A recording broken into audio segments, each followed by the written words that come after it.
Hi అండి. ఈరోజు ఈ వీడియోలో రైస్లోకి ఎంతో టేస్టీగా ఉండే ఆంధ్ర స్టైల్లో గోంగూర పచ్చడిని ఏ విధంగా చేయాలో చూపించబోతున్నాను. దానికోసం ఒక పెద్ద కట్ట వరకు మంచి గోంగూరను తీసుకుని బాగా శుభ్రం చేసుకుని ఆకులు వలుచుకుని పెట్టుకోవాలి.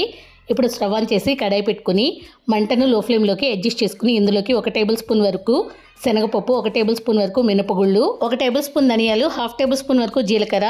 కొద్దిగా మెంతులు కూడా వేసుకుని లైట్గా డ్రై రోస్ట్ చేసుకుని ఆ తర్వాత 1 టేబుల్ స్పూన్ వరకు నువ్వులు వేసుకుని ఫ్రై చేసుకుని ఒక బౌల్లోకి పక్కన పెట్టుకోవాలి. ఆ తర్వాత ఇందులోకి 2 టేబుల్ స్పూన్ వరకు ఆయిల్ వేసుకుని గోంగూర పచ్చడికి కారం ఎక్కువ పడుతుంది కాబట్టి కొంచెం ఎక్కువగానే ఎండుమిర్చి వేసుకుని లైట్గా ఫ్రై చేసుకుని పక్కకు తీసుకున్న తర్వాత ఇందులోనే గోంగూర కూడా వేసుకుని దగ్గరగా అయ్యేంత వరకు మగ్గించుకున్న తర్వాత మిక్సింగ్ జార్లోకి పోపు దినుసులు, ఎండుమిర్చి, అలాగే వెల్లుల్లి గబ్బాలు, సాల్ట్, గోంగూర కూడా వేసుకుని పచ్చడిని రుబ్బుకున్న తర్వాత